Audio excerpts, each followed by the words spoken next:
교회를 작년 이제 저희가 7월에 창립을 했고요. 작년 5월에 처음으로 저희가 공사가 시작되면서 가정에서 예배를 드리고 또 여기 어린이 부실이 먼저 만들어져서 저기서 또 둥글게 모여서 예배를 드리고 그렇게 하다가 저희가 이제 이렇게 의자도 놓고 간드상도 놓고 스피커도 놓고 이렇게 해서 예배를 드렸습니다. 올해 봄이 되어서 봄바람이 부니까 작년 그 시기가 어찌 그리 생각나고 또 다시 한번 마음이 새로워지든지 그때 참 그렇게 기쁨으로 시작했구나라고 하는 것이 다시 한번 새록새록 생각이 났습니다. 개척을 하면서 제가 마음속에 첫 번째로 가졌던 의문이 하나 있었는데요. 하나님을 믿는 사람들이 행복할까라고 하는 의문이었습니다. 왜냐하면 하나님을 믿으면 행복해요 라고 우리는 그렇게 말하지만 정작 하나님을 믿는 사람들은 행복하지 않다라는 것을 어느 순간 문득 떠올리고 그렇게 생각했기 때문입니다.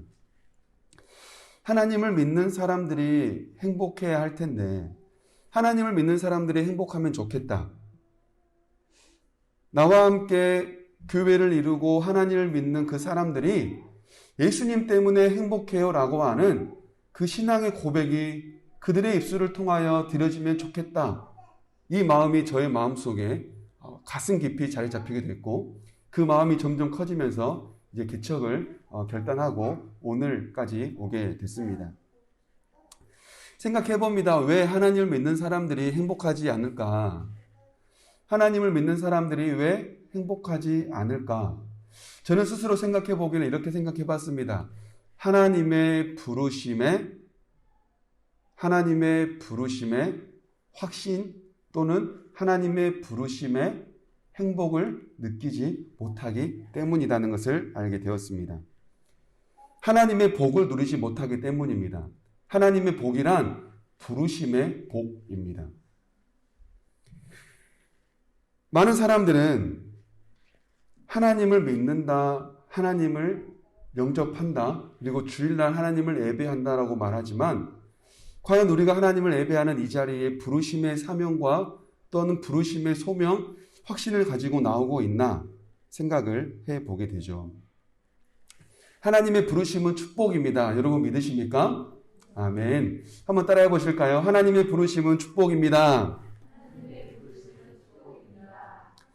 모세는 40년 전 애굽에서 광야 생활을 했습니다. 40년 전 광야 생활을 할 때 그 삶이 얼마나 허망했습니까? 애굽의 왕자에서 도망쳐 나와 양떼를 기르고 그렇게 40년의 시간 동안 허무하고 왕자가 아닌 이제는 목동으로서의 삶을 살아가는 그 삶이 매우 그 삶에는 모세의 마음속에는 허망함, 허무함, 일상에 대한 상당히 큰 지루함으로 가득했습니다. 외로움과의 끝없는 싸움이었을 겁니다. 그런 모세에게 광야의 떨기나무와 같은 별 볼 일 없는 그런 모세에게 하나님이 나타나고 하나님이 임재하시자 그의 삶이 바뀌기 시작합니다. 하나님이 찾아오고 하나님이 임재하게 되자 그렇게 허무하고 절망과 지루함의 연속이었던 모세의 삶에 목표가 생깁니다. 모세가 가야 할 곳이 생기고요. 모세가 해야 할 일이 생깁니다. 가야 할 곳과 해야 할 일이 목표가 분명하게 생기다 보니 그 분명한 목표로 말미암아 모세에게 힘이 생기고 능력이 생기고 하나님의 목표와 계획인 생명이 생기기 시작합니다. 하나님께서 모세에게 찾아와 절망과 허무함, 지루함의 연속 끝에 외로움과의 싸움을 살고 있는 모세에게 찾아오셔서 목표를 주시고 가야 할 곳과 해야 할 일을 주시고 그렇게 생명처럼 살 수 있게 하신 것, 이것이 바로 모세를 부르신 하나님의 축복이지 않겠습니까? 그러니 말하는 겁니다. 하나님의 부르심은 축복입니다. 오늘 지난주에 함께 우리가 이 말씀을 가지고 나눴죠. 하나님께서 모세를 부르셨는데 그것은 축복입니다. 별 볼 일 없는 모세를 특별한 사람으로 세우셨습니다. 오늘은 그에 이어서 하나님께서 왜 모세를 부르셨나, 그리고 모세를 부르셔서 하나님은 그러면 어떤 일을 하기 원하시는가 대해서 우리가 함께 나누고 은혜를 얻고자 합니다. 하나님은 사람을 통해서 일하십니다. 하나님께서 사람을 통해서 일하신다는 건 그렇다고 해서 사람과 멀리 떨어져 산다는 것은 아닙니다. 사람을 통해서 일하시기에 하나님은 그 누구보다 더 가까이 하신죠. 7절입니다. 함께 읽어보실까요? 시작. 여호와께서 이르시되 내가 애굽에 있는 내 백성의 고통을 분명히 보고 그들이 그들의 감독자로 말미암아 부르짖음을 듣고 그 근심을 알고. 아멘. 이와 비슷한 말씀이 또 있어요. 출애굽기 2장 23절 25절인데요. 한번 또 읽어보실까요? 시작. 여러 해 후에 애굽 왕은 죽었고 이스라엘 자손은 고된 노동으로 말미암아 탄식하며 부르짖으니 그 고된 노동으로 말미암아 부르짖는 소리가 하나님께 상달된지라. 하나님이 그들의 고통 소리를 들으시고 하나님이 아브라함과 이삭과 야곱에게 세운 그 언약을 기억하사 하나님이 이스라엘 자손을 돌보셨고 하나님이 그들을 기억하셨더라. 아멘. 7절에서도 분명히 말씀하셨습니다. 내 백성의 고통을 보고 그들의 부르짖음을 듣고 그 근심을 알고.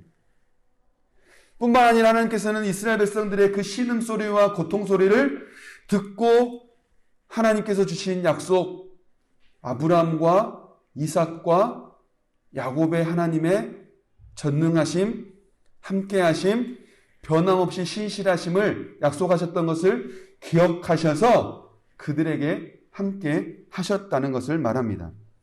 이스라엘 백성들은 노예에서 애굽 생활을 하는 그 긴 시간 동안 하나님께서 우리를 잊으셨을 거야.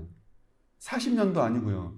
400년이 넘는 시간 동안 노예에서 노예 생활을 했는데 그들이 과연 하나님을 어떻게 믿었을까요? 하나님께서 과연 나를 기억하실까? 하나님께서 선택하셨다고 하는 이스라엘을 하나님께서 기억하고 계실까? 하나님은 우리가 이렇게 힘들게 사는데 우리의 이 고통을 알고 계시나? 이스라엘 백성들은 끝없이 반문하며 하나님의 살아계심을 의심했을지도 모릅니다. 그런 하나님께서는 오늘 본문을 통해 분명히 말씀하시죠. 내가 보고 듣고 안다.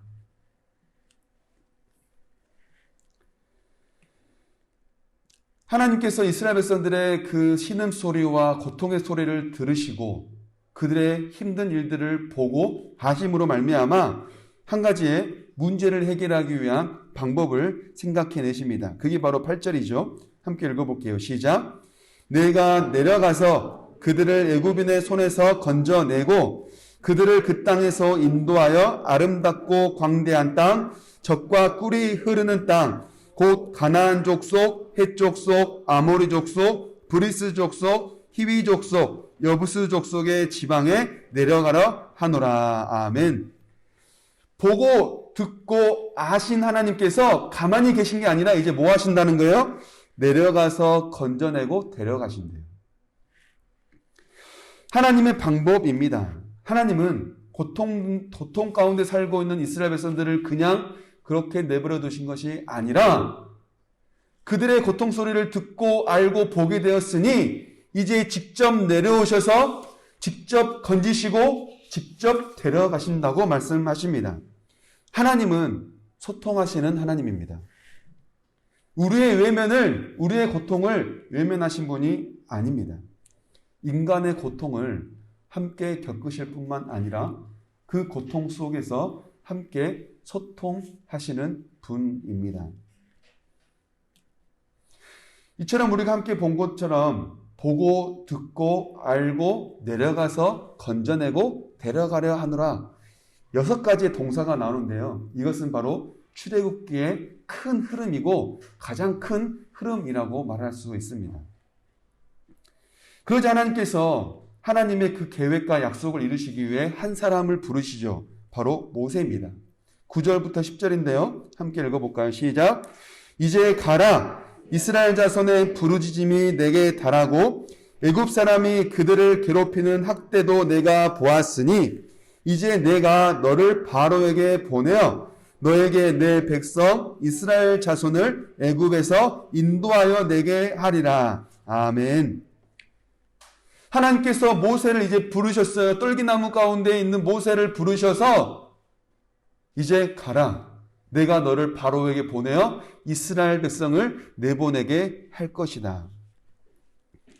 하지만 40년 동안 미디안 광야에서 양떼를 돌보던 모세에게는 40년 전 자기 동족을 괴롭힌 애굽인을 죽였던 그 혈기는 이제 사라지고 없습니다. 이스라엘 백성들을 노예로부터 해방시켜야겠다라고 하는 그 책임감도 이제 모세에게 없습니다. 40년 동안 광야에서 양떼를 돌봤으니 이제 자기의 인생을 그렇게 나는 목동이야. 자기의 인생을 체념하고 산 지 오래입니다. 광야에서 양떼를 돌보고 있었다는 모세의 삶 속에는 40년 동안 지나온 그의 일상을 말합니다. 모세에게는 하나님의 명령을 받아들일 만한 힘과 자신감이 없습니다. 그래서 모세는 말하죠. 내가 누구이기에? 하나님, 내가 뭐라고 나를 부르셔서 그렇게 큰 일을 맡기십니까? 하나님, 저는 못합니다. 하지만 하나님의 일을 놓고 내가 잘한다, 내가 못한다 라고 하는 것은 중요하지 않습니다. 중요한 것은 하나님이 함께 하신다는 사실입니다. 내가 하려고 하는 것이 아니라 하나님이 함께 하신다는 사실. 하나님, 저 못해요. 저는 말을 못해요. 저는 할 수 있는 게 없어요. 라고 하는 게 중요한 게 아니라 하나님께서 모세와 함께 하신다는 사실. 그것이 하나님은 더 중요하게 여기셔서 모세에게 말씀하시죠. 내가 너와 함께한다. 이처럼 하나님께서 모세를 부르신 명령을 해방 명령이라고 말할 수 있습니다. 구약 시대에 특별히 출애굽을 통하여 나타났던 이 해방 명령은 신약 시대에 예수님 시대에 예수님께서도 그 명령을 이어가시는데요. 누가복음 4장 18절부터 21절입니다. 함께 읽어보실까요? 시작. 주의 성령이 내게 임하셨으니 이는 가난한 자에게 복음을 전하게 하시려고 내게 기름을 부으시고 나를 보내사 포로된 자에게 자유를 눈먼 자에게 다시 보게 함을 전파하며 눌린 자를 자유롭게 하고 주의 은혜의 해를 전파하게 하려 하심이라 하였더라. 뭐라고 말씀하시는 거예요? 하나님께서 나를 보냈다. 나에게 기름을 부으셨다. 물론 이 말씀은 이사야 61장의 말씀을 예수님께서 읽으시는 장면입니다. 여기서 말하는 나를 보내시고 나에게 기름을 부으셨다라고 하는 건 곧 예수님을 말씀하시는 거죠. 그 뒤에가 더 중요해요. 한번 또 읽어보실까요? 시작. 책을 덮어 그 맡은 자에게 주시고 앉으시니 회당에 있는 자들이 다 주목하여 보더라. 이에 예수께서 그들에게 말씀하시되 이 글이 오늘 너희 귀에 임하였니라 하시니라. 아멘. 하나님께서 예수님에게 기름을 부으시고 보내셔서 눌린 자를 자유롭게 하고 눈먼 자를 보게 하고 갇힌 자를 풀어주게 하는 해방 명령을 이루게 하셨는데 지금 이 말씀을 듣고 있는 너희는 이미 너희에게는 이 해방이 응했다. 이미 이루어지기 시작했다. 누구로부터요? 예수님으로부터. 하나님께서는 모세를 부르셔서 자유와 해방을 얻게 하셨습니다. 신약 시대에 와서는 이 예수님을 통하여 자유와 해방을 허락해 주셨습니다. 오늘날 하나님께서는 그리스도인을 통하여 이 해방 명령을 이어가게 하십니다. 그러니 우리는 이 모세에게 주신 하나님의 명령, 예수님께서 이루신 이 하나님의 명령, 예수님께서 이루신 하나님의 명령 덕분에 우리가 이 자리에 있다는 사실을 우리가 안다면 우리는 그 명령을 우리의 가정에서, 우리의 직장에서 이루어 가야 합니다. 우리가 그 하나님의 명령을 이어받기 위해 우리 삶 가운데 이루기 위해 우리가 해야 할 건 뭘까요? 먼저는 소명의식을 회복해야 합니다. 따라해 보실까요? 소명의식을 회복해야 한다. 아멘. 퍼주려면 나에게 있어야 퍼줄 수 있지 않겠습니까? 내가 빈 그릇인데 어찌 남에게 줄 수 있겠어요? 내가 먼저 하나님의 부르심에 대한 확신과 확고함이 있어야 내 삶에 그것이 충만하게 채워져야 우리는 그 소명의식을 힘입어 우리에게 주신 사명을 감당할 수 있게 되는 거죠. 누군가는 이렇게 생각할 수 있습니다. 나는 부르심을 받은 적이 없다. 부르심을 받은 적이 없기 때문에 소명의식을 회복할 것도 없다. 그러나 하나님을 예배하는 이 자리에 있다면 확실합니다. 하나님께서 부르셨기 때문에 이 자리에 있는 겁니다. 문제는 내가 그 부르심을 받아들였느냐, 받아들였지 않느냐입니다. 하나님의 부르심에 내가 마음의 문을 열었느냐, 아니면 비스듬하게 열었느냐, 반만 열었느냐, 열고 닫았다를 반복하느냐, 환하게 열고 있느냐, 그것은 우리의 몫일 겁니다. 모세를 보십시오. 40년 동안 양떼를 치고 있는 모세를 하나님이 부르자 모세는 단번에 거절했습니다. 내가 뭐라고 하나님 그런 큰일을 합니까? 하나님, 저는 말도 못합니다. 제가 무슨 바로에게 갑니까? 바로에게 가봐야 아마 나를 무시하고 말 겁니다. 저 못 갑니다. 그래서 하나님 말씀하시는 거 아니에요? 그래, 너는 못해. 그러니까 내가 너와 함께 할 거야. 우리 하나님의 이 부르심을 우리 모두가 받아들일 수 있기를 간절히 원합니다. 하나님께서 우리를 부르실 때 우리에게 중요한 건 하나님 제 갈게요 이보다는요, 하나님 저와 함께 해주세요. 하나님께서 우리를 부르실 때 우리는 하나님의 그 약속을 얻으며 나아갈 수 있기를 간절히 원합니다. 맞아, 너는 못해. 너 할 수 있는 거 별로 없어. 나 알아. 저도 늘 고백하거든요. 하나님 저 못해요. 하나님 저 할 수 없어요. 하나님 저 연약해요. 그러면 항상 하나님 말씀하시는 게 있어요. 그래, 너 못할 줄 알아. 그러니 내가 너와 함께 할 거야. 그러니 너는 할 수 있어. 못하니까 하나님께서 함께 하신다는 사실, 그래서 더 용기를 냅니다. 그러니까 우리가 더 겸손해지는 것 아니겠습니까? 저는 이것이 바로 하나님께서 모세를 부르신 방법이라고 봅니다. 하나님께서 모세를 부르실 때 애굽의 왕자로 살던 40년 기간에 왜 부르지 않았을까요? 그렇게 힘이 있을 때, 그렇게 능력이 있을 때, 그렇게 젊을 때 불렀으면 더 좋았을 텐데 왜 하나님은 모세를 광야로 쫓아내시고 40년 동안 양떼를 돌보게 하셨다가 그렇게 노인이 돼서야 정체성을 잃어버리고 나서야 모세를 부르셨을까요? 하나님을 전적으로 의지하기 위함 때문이었지 않겠습니까?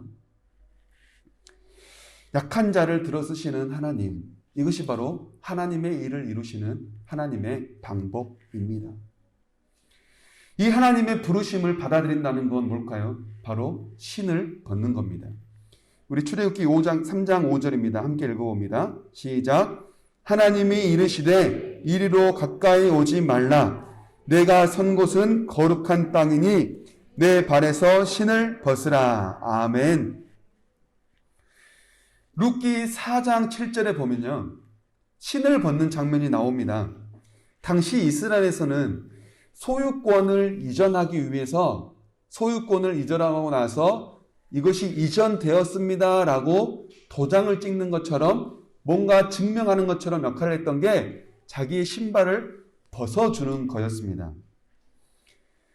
그러니까 하나님께서 모세에게 내가 선 곳은 거룩한 땅이니 신을 벗어라 라고 말씀하시는 건 그 땅이 거룩하기 때문에 그동안 너가 주인 삼아왔던 그 더러움의 욕심을 벗어버리고 이제는 내가 나의 주인이 아니라 내 삶의 소유권은 하나님께 있습니다라고 소유권을 하나님께 이전하라는 겁니다. 그러니 너의 주인은 내가 아니라 이제는 하나님 여호와다라고 하는 사실을 신을 벗어라 라고 하는 말씀을 통해 모세에게 증명하게 하신 겁니다. 옵스기니스는 소명에 대해서 이렇게 정의합니다. 그리스도를 따르는 자로서의 소명은 그분에 의한, 그분을 향한, 그분을 위한 것이다. 우리의 소명은 모든 사람이 모든 곳에서, 모든 것에서 전적으로 그분을 위하여 생각하고 말하고 살고 행해야 한다는 것이다. 우리는 누구와 함께 살아가고 있습니까? 우리 하나님은 언제나 어디서나 우리의 상황을 보고 듣고 알고 계십니다. 우리가 살아가는 삶은 하나님과 함께하는 곳이니 그 어디가 거룩한 곳입니다. 그렇다면 우리는 우리가 살아가고 있는 삶의 자리가 어디가 되었든지 신을 벗어야 합니다. 하나님 저 과거에 벗었잖아요. 아니요. 하나님 저 몇 년 있다가 벗을게요. 아니요. 하나님께서 우리에게 원하시는 건 언제 어디에 있든지 신을 벗어 하나님이 주인됨을 잊지 않고 살기를 원하신다는 사실입니다. 가정에서도 직장에서도 하나님을 예배하는 이 자리에서도 하나님이 우리의 주인이심을 알고 신을 벗어 하나님의 소명, 부르심을 받아들여 살아가는 저와 여러분 모두가 되기를 간절히 원합니다. 두 번째가 있다면 하나님의 귀와 눈을 가지는 겁니다. 따라해 보실까요? 하나님의 눈과 귀를 가져야 합니다. 아멘. 하나님은 이스라엘 백성들의 고통을 보고 듣고 알고 계셨습니다. 예수님께서 이 땅에 오셔서 살아가셨던 그 자리는 이스라엘 백성들의 끝없는 고통과 신음소리가 있는 현장이었습니다. 모세가 간 애굽 또한 수십 년, 수백 년 동안 노예 생활을 이어온 이스라엘 백성들의 끝없는 고통의 현장이었습니다. 우리가 가야 할 곳이 어디입니까? 우리가 가져야 할 게 뭡니까? 하나님의 눈과 귀를 갖고 사람들의 고통의 신음소리에 듣고 알고 보는 겁니다. 히브리서 11장 24에서 26절은 이렇게 말합니다. 함께 읽어봅니다. 시작. 믿음으로 모세는 장성하여 바로의 공주의 아들이라 칭함받기를 거절하고 도리어 하나님의 백성과 함께 고난받기를 잠시 죄악의 낙을 누리는 것보다 더 좋아하고 그리스도를 위하여 받는 수모를 애굽의 모든 보화보다 더 큰 재물로 여겼으니. 아멘. 이는 상주심을 바라봅니다. 모세는 동족의 히브리인들의 고통의 신음소리를 보고 듣고 알았습니다. 그들의 고통의 신음소리를 알자 왕실에서 살 수가 없었습니다.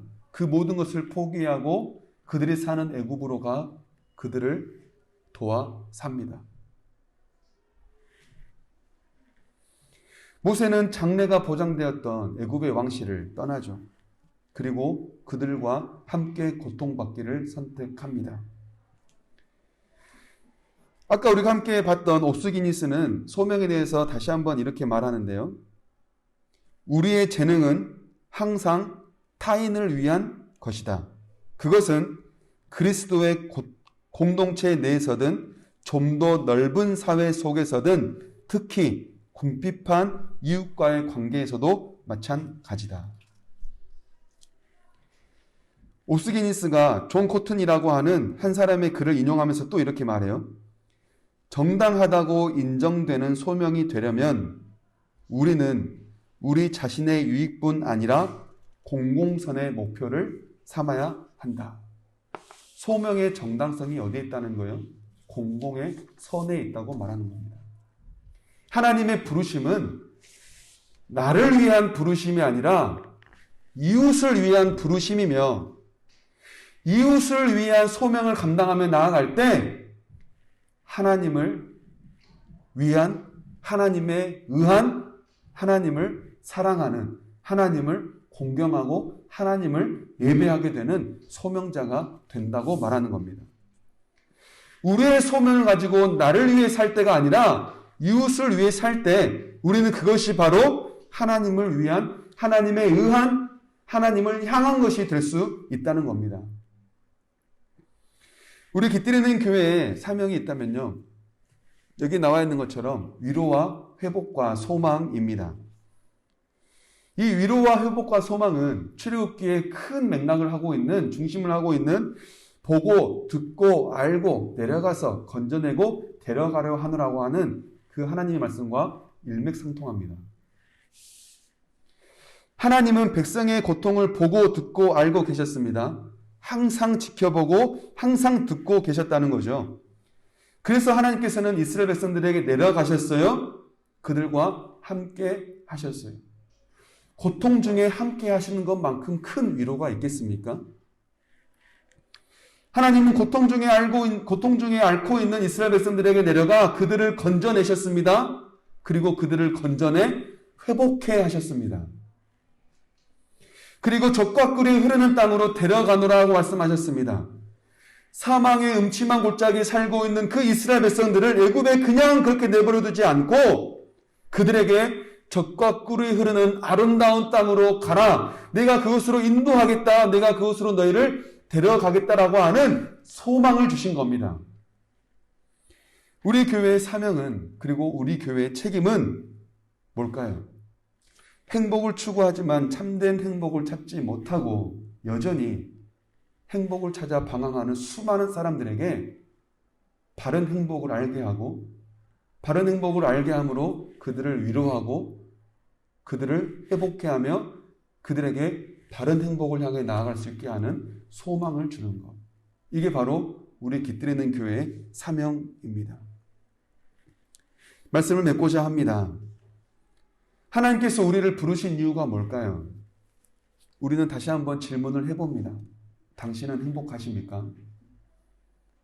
하나님의 부르심에 대한 확신으로 우리가 행복하지 않는다면 여러분, 우리는 먼저 부르심의 소명을 회복해야 합니다. 그래야 우리 가정에서, 우리 일터에서 하나님의 부르심의 이유를 합당하게 살아갈 수 있게 되기 때문입니다. 하나님의 부르심은 뭡니까? 신을 벗는 겁니다. 하나님을 나의 주인으로 모시고 하나님을 나의 주인으로 인정하며 사는 거죠.